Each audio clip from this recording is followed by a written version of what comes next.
Bitch, I don't play.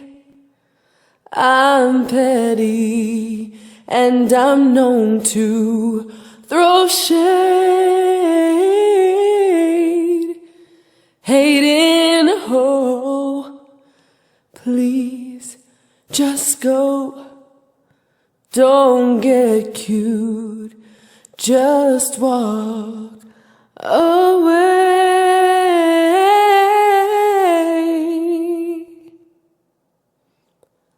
Girl, bye, bitch, listen, fuck you. Bitch, listen, fuck you.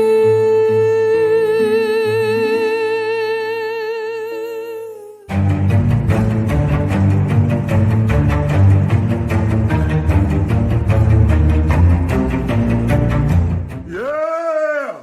They squabbling out there now. Yeah!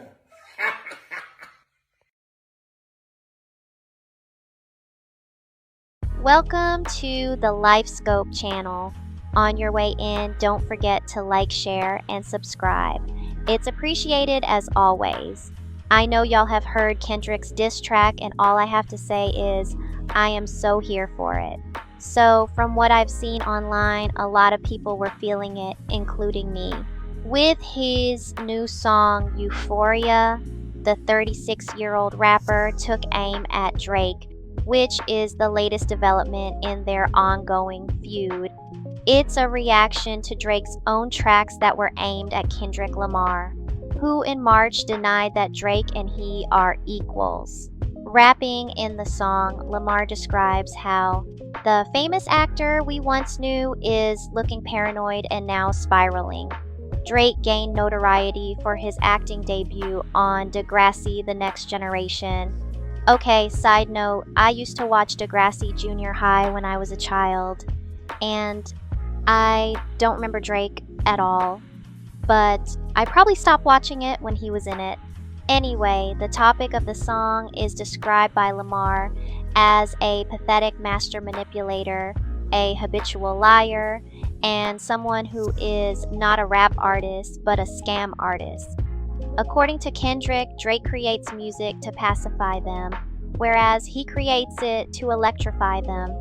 Now, not that long ago, Rick Ross was going at it with Drake, and it got to the point where even Tupac's estate had to step in and say, "Hey Drake, don't put Pac in your shit," because Drake used Tupac's voice to respond to Rick Ross. I see why J. Cole backed out of the rap beef with Kendrick. He didn't want it.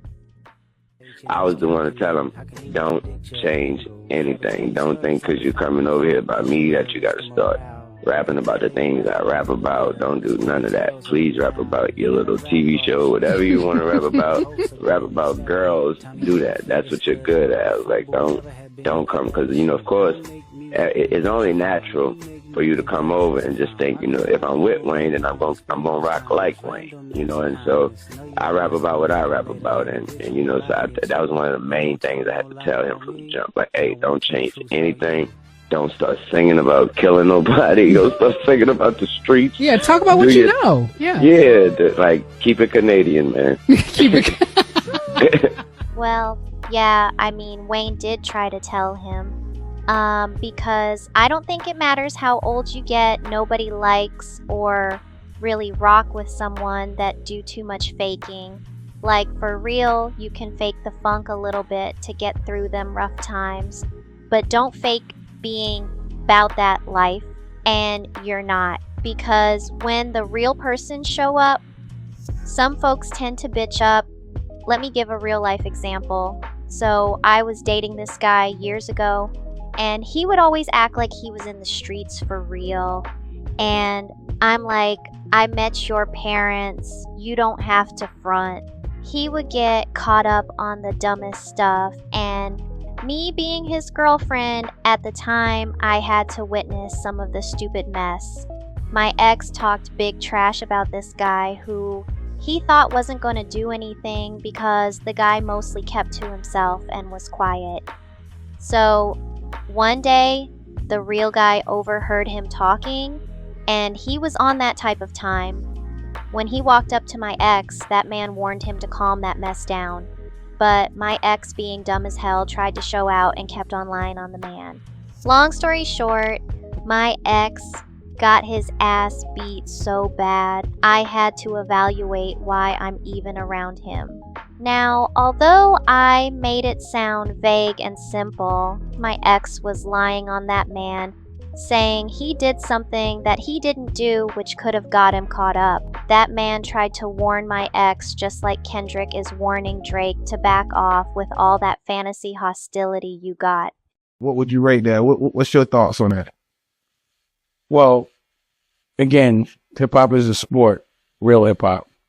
So as a fan, it's not a personal thing, but I am, I could say this, again, Kendrick said it, and, you know, it's like he snuffed Drake. He swung on her and no one was expecting it. And when in boxing, if you don't see a punch coming, pause, that's what will knock you out. But if you can see the punch and brace your face, it doesn't hurt as much. Kind of brace to the league, yeah. So now that he started this war, and I got to give him props because people been battling, but it hasn't been battling in lyrics. It's been battling like whatever you do in the street. Then you talk about what you did in the street. Yeah. But this is a battle of lyrics and, you know, who could be eloquent about, you know, conveying a point. Yeah. So in this moment, there's no surprises. You know, like Chris Brown jumped in the comments, you know, battle somebody, Quavo's battling. And that's interesting to see. Again, as long as they keep it on vinyl. And Kanye jumped into the equation. So at this point, a battle record, someone dissing somebody is not going to be, there's no surprise. So now you have to hit a little harder. And, you know, I'm not sure if that first track was AI or not that we heard from Kendrick Lamar. I don't know. But number one, I thought the AI shit makes it whack because now you never know who's real and you got to get validation. It's like you have to be like certified real record to know it's not AI. And number two, it's not surprising anymore. You know, so I was curious to see how Kendrick was going to approach a response. And when I first, like when you want to hear like a battle rap record, you want to hear it. It's almost like, for me, it's usually like you want it aggressive. And what he started out with, I thought was cool because it was an intro. But when I first heard it, I didn't like it. Like when I first was listening to it, but then when I started hearing the words of what he was doing, I was like, nah, this shit is kind of ill. The next part, when he talked about being a father, as a man, I thought that that was the most logical grown man battle rap shit that you could say because I'm on that type of time. So, like, you know, like maybe a killer might want to hear about killing. A father really enjoys hearing about how fly it is to be a dad. And that's basically the message I've been conveying. Like, yo, fuck all that dumb shit. If you ain't a dad, it don't matter. Yeah. So I thought, and, you know, he talked about the way he dressed. He talked the way he was like, yo, you can't say Nick. Like, I thought that he gave him a little ether there, that a lot of that, because there could be some truth to it, could hurt. And for me, in battle rap, I like the thing about the Nas rap with Jay is it didn't bother me because he was making shit up. There was no truth really to what he said. And so to me, I was like, that's, even though it was cool and it sounded dope, because what we were saying was truth. So when we battle, it's like, yo, you got to be talking about the truth. Anybody can make anything up. So for me, just because you say some bullshit, or if you say you get money and you not, or you killed the nigga and you didn't, or you got to do, that's not to me real. Or if you make up something and lie on somebody. So what he did was make me, number one, question if what Drake was saying was true.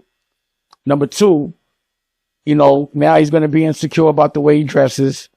Number three, you know, he did address that for some people, it might be problematic for them or triggering to hear someone that's Jewish saying nigga.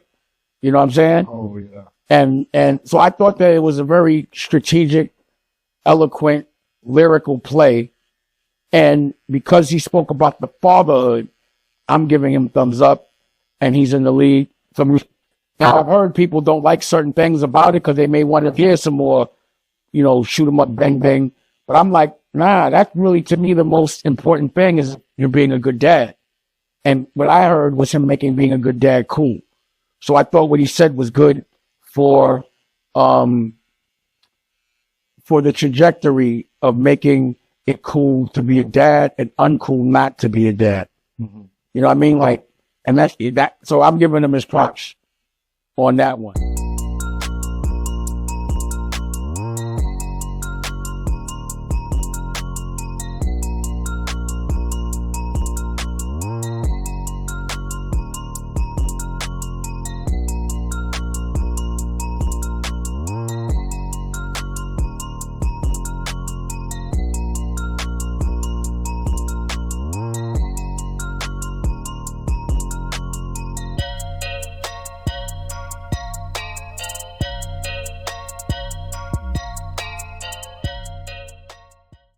I listened to Euphoria like 10 times, and it sounds good to me every time. There are think pieces all over social media breaking down Kendrick's lyrics. They brought up colorism since Kendrick brought up Drake's background, and I felt like Kendrick was pointing out the fact that Drake acts like he's cosplaying being black. And although I do like some of Drake's music, wearing blackface is never cool. But on the flip side, people brought up the fact that Kendrick let a white woman get on stage singing the N-word. He actually told her to bleep that word out without clowning her too bad. And lastly, one of the biggest things I've seen is some black women calling Kendrick out for telling Drake, "We don't want to hear you say the N-word no more." Meanwhile, he has a biracial wife and acts so pro-black. Now, I know Drake and Kendrick been going back and forth for a minute, but I had to go listen to like that after Euphoria, and I'm like, oh, he's serious.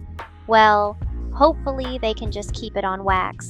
In my opinion, Kendrick has a few bars throughout multiple songs that are conscious, and I appreciate that. Like, for real, every day isn't a party. And personally, I like when you make me think on a track. Since Dame Dash mentioned Chris Brown and Quavo, let's talk about them real quick. It's Paris Fashion Week again. It is. Mm-hmm. So one of the stories that popped out was Quavo and Chris Brown were seated next to each other at a fashion show. Mm-hmm, that's so, yeah, the picture went around. So a lot of people started commending Chris Brown. Like, shouts to the growth, because they had static. Mm-hmm. What they had static go around and keep up. Keep up. What do two men usually have static over? CNC. Difference of opinions. Coochie and cash. Yeah. That's it, dog. Quavo, Chris Brown, their music, now they're feuding about you. You've clearly moved on with your life. How do you feel like knowing that you're being dragged into a musical feud between these two? I don't feel.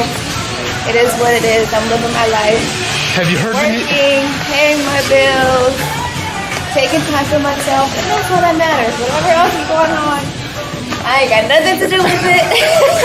Have you heard the music yet? Happy and peaceful life. That's all I want. All right. Have you heard the music yet? You haven't heard it? No. Are you curious? Can I pull it up for you? No! I just don't want any parts. I just want peace and happiness.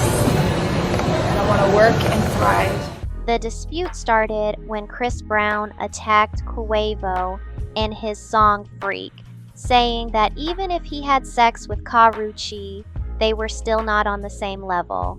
Breezy rapped, "Okay, so effing my old bees ain't gonna make us equal." Well, damn, Chris Brown, why are you really still beefing with this man? Now, in all fairness, maybe him and Quavo didn't resolve their issues back then. The Migos member swiftly retaliated with the song Tender, criticizing Chris Brown by calling out his drug use and aggressive behavior towards women. Continuing the back and forth, Chris Brown mentioned in his next song, Weakest Link, that he had sex with Quavo's ex-girlfriend Sweetie when they were still together, and that people would have rather for him to pass away instead of the late takeoff. And he played a recording of Quavo saying he didn't want any problems with him. Chris, how long you been sitting on that recording? Of course, we know Quavo came back since his nephew was mentioned. What's crazy is I literally know somebody who has this kind of beef with another man that goes back at least 20 years, and it started over a female in high school. So even though it sounds crazy as hell and people have moved on, apparently for some people it's on site. I guess Chris Brown caught some PTSD over that situation and said he about to get the summer started. As always, let me know what you think, and thanks to all of those that have supported the channel. Until next time.